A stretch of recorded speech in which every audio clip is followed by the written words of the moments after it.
বন্ধু না। Thank you. আচ্ছা আমি কি জানতে পারি যে তুমি বিউটি অনার্স কেন যাচ্ছ? টপ সিক্রেট, বলা যাবে। আচ্ছা ওকে ঠিক আছে, বলতে হবে না। কি হলো? একটা মেয়ে কখন টপ সিক্রেট বলে চুপ হয়ে যায় তুমি জানো? যখন মেয়েটা বলার জন্য অস্থির থাকে কিন্তু না বলার ভান করে। কারণ মেয়েটা চায় তার ফ্রেন্ড তাকে বারবার রিকোয়েস্ট প্লিজ বলো। কেন? কারণ আমি জানি যে মেয়েদের পেটে কথা থাকে না, ওরা ওটা হজম করতে পারে না। বলো ভালো সিক্রেট কি? শুনি। নো।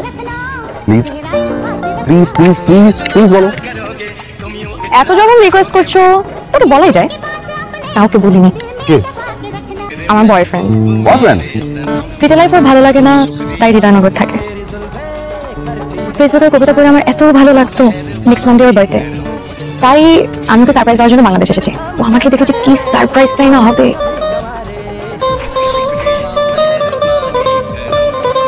এভাবে তাকিয়ে আছো কেন? বিউটি উইদাউট মানে আমি না অনেকে বলতে শুনছি যে সুন্দরী মেয়েরা নাকি একটু গাধি টাইপ হয়। তো লাগছে মানে গাধি type beauty without a brain আমার সামনে বসে আছে। সেটা মনে হচ্ছে জীবনে অতরাত্রি বলে আমার কিচ্ছু নেই। কি ভালো লাগছে আমার। ওয়াও। আরে কফি খাওয়া লাগে না। শেষ করে দিত। হ্যাঁ কাম হয়ে গেছে, আমি কাজ দিতে আসি, আপনারা ঢাকা দেন। ও চল চল ঢাকা দেবো। No way. No no way, দিতেই হবে। আসো। কি তোমার শক্তি নেই কোনো? ও বলে দেন মামা। মামা আমি যাইতাছি গা, বিদায় পৃথিবী। ওকে গাড়ি নিয়ে চলে গেল। হ্যাঁ আই গড আই আই আমার চেয়ারম্যান স্যারের শখের গাড়ি। আমার চাকরি শেষ, আমার চাকরি নট। তোমার চাকরি কিচ্ছু হবে না। আমি যেমন আঙ্কেলের সাথে কথা বলবো। ওকে আমি কল দিচ্ছ। আমি থানায়।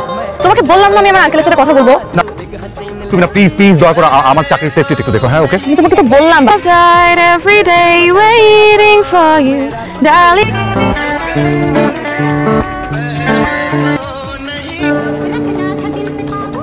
কি হলো? কানে কানে বলতে হবে। ওকে দিন দা হোয়াটস হয়ে যাবে। আমি তোকে গোপনে বললাম, তুমি চিৎকার কেন করবে? তো নেই, কে শুনবে? কেউ শুনুক বা না শুনুক, তুমি চিৎকার কেন করবে?